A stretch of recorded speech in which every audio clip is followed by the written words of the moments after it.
Hey everyone, it's the Our Shawn. Welcome to another edition of Personality Assessments Done Right. This show is dedicated to you, business owners, business leaders, people that are building teams and really want to use and maximize personality assessments. So we're doing a whole series of interviews here.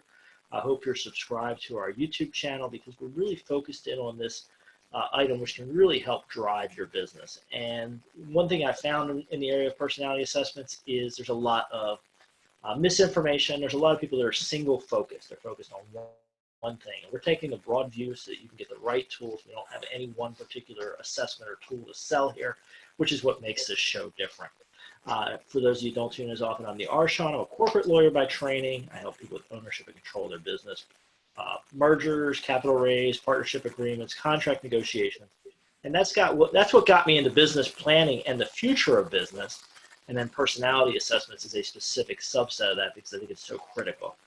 Joining me today is Hasten, one of my friends, business guru on the recruiting side, really uses the personality assessments to build her teams, but then also when she's working with her clients as well. So we're excited to get her points of view today. She's agreed to join us, give us some expertise on the evolution of the use of personality assessments. So it should be an exciting discussion.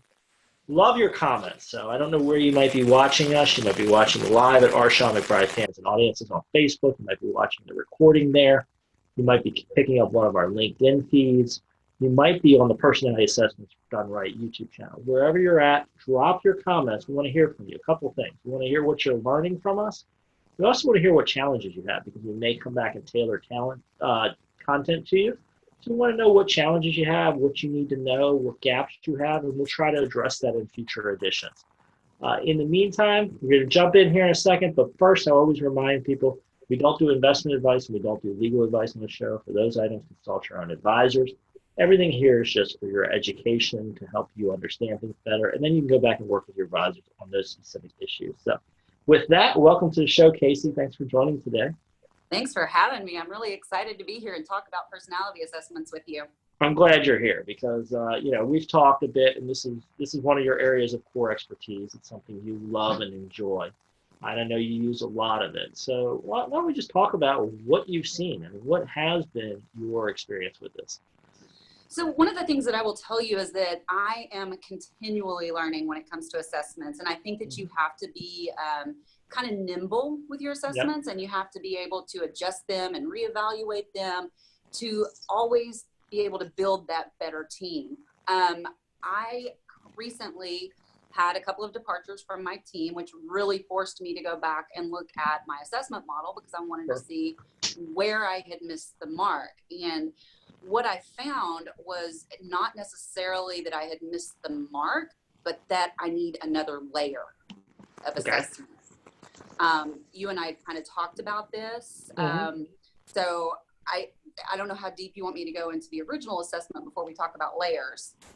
Yeah, give us some background. I mean, let's understand where you're at because again, I think it'll help educate the audience, and they can probably draw parallels to their world. Okay.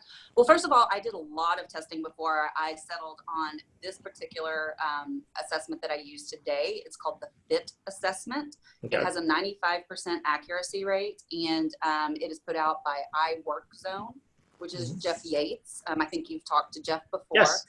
Yeah, I'm going to try and bring him on a show here at some point. Yeah. Oh, he's fantastic. And I told him in advance, I said, please don't get mad at me if I don't say something right about the test. But he has really coached me and guided me once I landed on this test, because the reason I love it is because it doesn't just measure one area. It has 4 different quadrants that it measures. So it's going to measure your external behaviors. It measures your active versus passive, which is important to me. I need to know if your brain shuts up or if it talks to you all the time. Right. Yep. It measures whether you're more people or task oriented. Again, a big indicator for me. And you would think being in the recruiting business that I'm looking for people oriented, and that's not true. And I'll talk about that in a minute. And then the last section is what I call your internal wiring. This is who you are at the core. This doesn't change unless you have a major life event, but it will go back even after your major life event. Okay. So those are the 4 quadrants I look at. And before, what I really looked at was just the internal wiring, because I don't want to know if you can do the job. I want to know if you can do the job and if you're going to like doing the job, right? Right. Well, where So people, and I think that's critical, right? A lot of people don't think about that. Uh, People that can do the job, they will do the job, and a lot of them are great employees, but at some point they'll want to jump, right? absolutely. One of the funny things when I was doing this assessment, and I think I shared this with you, was that, my personality, my internal wiring, I'm enterprising, I'm artistic, and I'm social, which Hmm. leads to an entrepreneurial attitude, right? Sure. Very big picture. My detail score is very low. My Y score, my house scores, and my conventionalism, very, very low. Yeah. So when I was going over this with the consultant, I talked to him and I said, would it interest you to know that I was in accounting for 20 years? And he goes, oh my God. He goes, that's a perfect example of how you can do something you're not wired to do. That's Yeah. I your mean, thing. well, and I had parts of that early in my career, right? I mean, I'm an attorney. I still practice law, but I practice law in big law firms where it's a very structured environment. For those that can't see the video or just missing it on the video, I like to wear these unusual outfits and stand out a little bit and make people think about being unique and different. But I was in an environment where uniqueness and difference wasn't encouraged, but yet I survived it and excelled in it.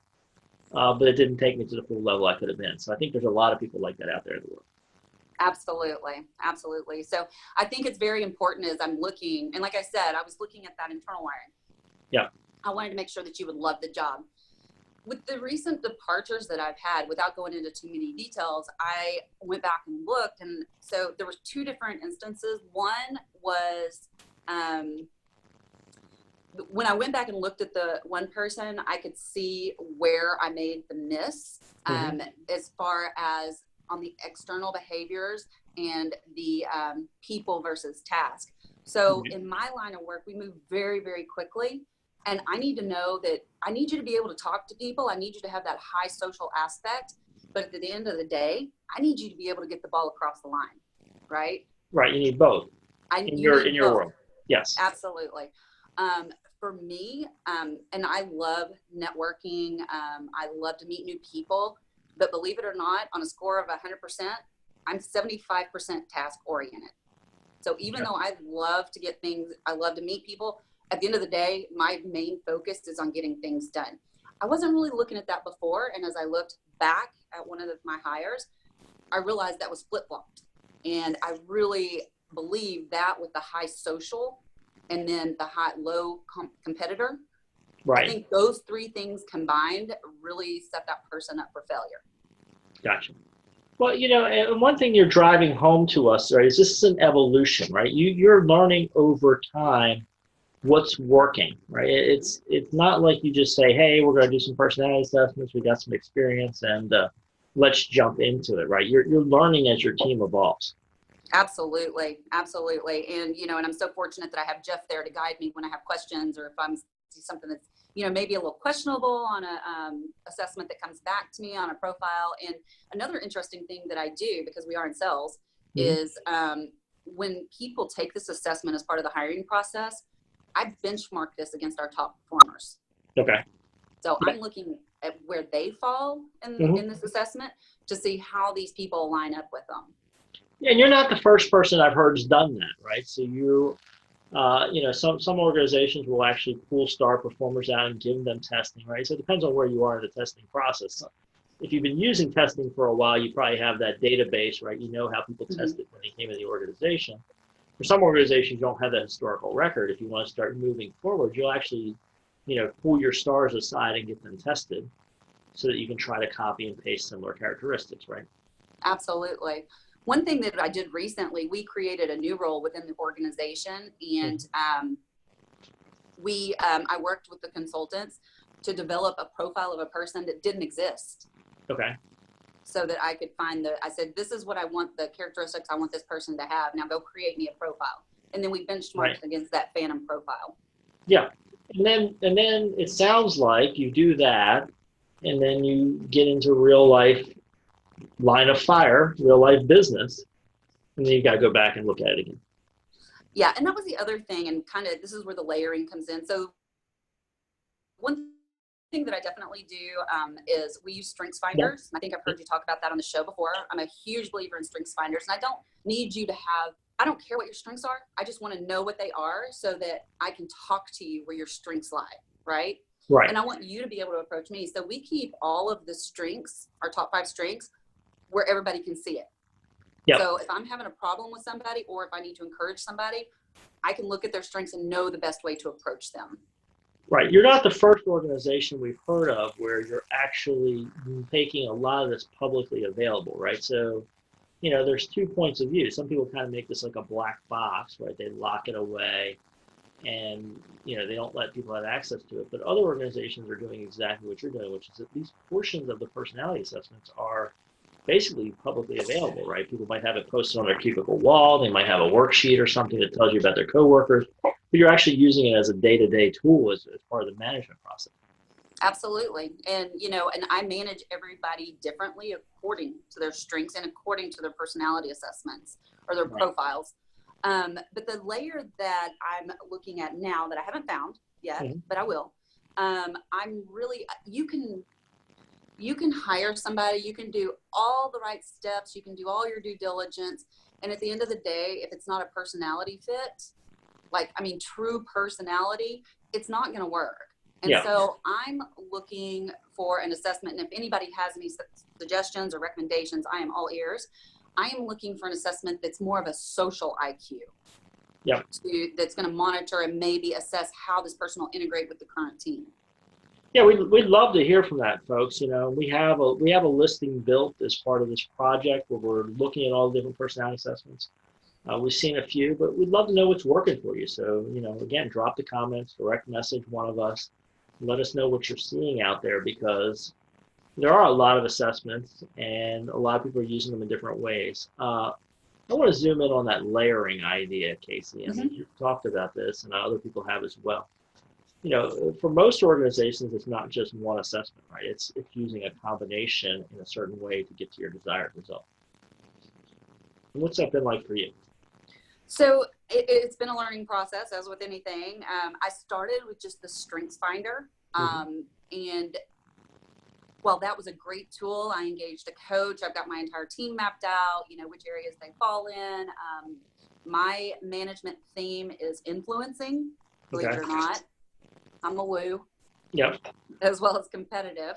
Okay. Competitive, number 1 in everything. Yep. Sorry. No, take your time. Take your time. I had a text pop up, and I was like, "Oh, squirrel." It happens, right? I mean, so that's part of the imprecision of online recordings, right? So, and we have people pop comments up while we're going. So, okay, so keep rolling there. So, so layering. So I started your with style. You know what you're looking for. You started with one assessment. Now, how did it evolve over time to be using multiple assessments to get where you're going? So it evolved over time. I mean, some of this I have stolen from prior employment that, they've used those assessments before. But, the fit assessment, the one that I really use, that I give pre-hire. So the Strengths Finder is post-hire. That's not a pre-hire decision. That's a post-hire for management purposes. But the pre-assessment, it's kind of funny how I found it. So when I deal with clients, when they engage me for a search, whether it's an accountant, controller, CFO role, some of them have assessments. Well, anytime a client has an assessment, I always ask to take it for a couple of reasons. Number 1, I'm an assessment junkie. Yeah. And then number 2, I want to be able to prepare my candidates for the assessment. Sure. How long is it going to take? What kind of questions can you expect? Can you do it in one sitting? All those kind of things. And so one of my clients was using this assessment to test for a controller. And of course they were looking for that investigative, realistic characteristic on the internal wiring, because that's your accountant. That's your detail. I'm not detail, right? And so I asked if I could take the assessment. And when I got my results back, I was just like, this is amazing. And then I talked to the consultant and I felt like he could have told me what I ate for breakfast that morning. That's how well it kind of defines you. Right. And so, and again, like I said recently, the whole social IQ, my next layer is based on hiring experience. Yeah. So you're layering in your particular way. I think it's very interesting what you're doing with the pre and post employment. I think a lot of people need to think about which assessments you give when, why, right? Absolutely. Yeah. And so how do you layer those together for your situation? You're using some as a management tool, some as a filtering tool. Correct. Any reason why you haven't given more pre-hiring? Well, my hiring process is getting a lot longer here lately. Okay. Well, and a lot of people encourage you to do that, right? I mean, that's exactly. You know, hire slow, fire fast, or whatever the other derivations of that is. Exactly. Yeah. I think as far as pre-assessment, because I do a lot of other interview, like we do a team interview, a panel interview. I've just recently added a culture lunch to the interview process to see if we can kind of spot maybe some of those idiosyncrasies ahead of time. Sure. But if I find another assessment, like probably once I find that social assessment that I'm looking for, that will absolutely be a pre-hire. Yeah. Okay. And so it's iterative. You're learning as you go. Any tips for people out there that might be, in the early stages of using it? How do you set up your learning process? What's your feedback loop look like? So as far as determining which assessment tool to use? Yeah, or when to make changes or when to make evaluations of your tools. I mean, what do you recommend for that process? I recommend coaches. Okay. Absolutely coaches. When I was working on the Strengths Finder and starting to use that as a tool for my team, I absolutely engaged a coach. He was awesome and kind of helped me map out the team and just really work within the Strengths Finder model. Same thing with the fit assessment. I use a coach. I mean, my consultant is my coach. And the great thing about that is I can call him anytime and say, hey, here's my problem. What do you see? Yeah. And I think that trying to figure it out on your own without the expertise of people that have really dove into this, it's not going to help you. And I'm with you. I'm a big fan of bringing in outside points of view for a couple of reasons. I mean, first, it's just the depth of knowledge, right? People have done personality assessments for a while. They have a depth of knowledge that other people may not have in that particular area. But also, I'm a big fan of outside perspective, and that's one thing certainly I think the coaches offer is that idea that they're not connected with the outcome as much. They're a little less emotional, and they're not seeing. They can see the big picture. Absolutely. I recently met, a little off topic, with an executive coach, and for the first time, and and I'm pretty much into everything all over the place. Sure. And it was amazing to me how he took that big picture of my life in an hour and kind of put it down in a little nutshell and said, now go, this is what you need to do. And I was like, you know that intuitively, but sometimes you need somebody to kind of cut away all the fluff. Cut away the fluff, get you that perspective because you're in the middle of the action. Yes, right. Absolutely. So what do you think the future holds, for yourself and for other people using personality assessment? How do you think the changing employment environment, and where do you think these tools are going in the future? What do you think the future of using personality assessments and hiring is like? I think that it has become kind of a hot topic lately. I think there's a lot of bigger companies that could afford to use these assessments before that have always used them. Yeah. And I think we're starting to see the smaller companies, as these prices come down on these assessments and they become more widely available, jump on that bandwagon and kind of start using those assessments as well. I highly encourage people to use them as far as for hiring or for whatever reason, training, whatever. Right. So let's you've been a wealth of information, Casey. I'm hoping you'll join us again on the show, but let's dig into your world a little bit. How do people check out you? How do they get to know you? Where are you hiding online? Just a quick side, that's all. Yeah, how do people find your body of work and get to know you better? So probably the best way to find me right now is on LinkedIn. That's pretty much where I live and breathe as a recruiter. So you can just find me. It's Casey Hasten. I'm with VIP, just VIP. We just recently rebranded to We Are VIP, so you can reach me at chasten@wearevip.com. And of course, reach out to me on LinkedIn. I'm also on Facebook. That's a personal Facebook, so but it's also just Casey Hasten. But I promise, it's all G, all G. All G rated. Yeah. So folks, take a moment, pat yourself on the back for doing the work, for investing in yourself and your future. Casey, certainly thank you for providing us such great advice. We want to see your comments, so drop them wherever you're watching. We want to know what you're taking away, what you're learning, and also what gaps you have, because I'll beg Casey to come back on the show again, and we can fill in any gaps that you might have or any questions you might have about rolling out your personality assessments.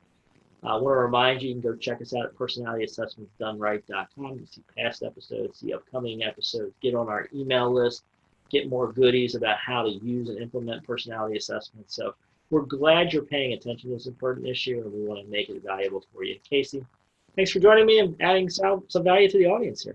Thank you for having me. This has been a blast. I can't believe it's over already. I know, it was a quick conversation, but we'll have you back again. Okay, sounds good.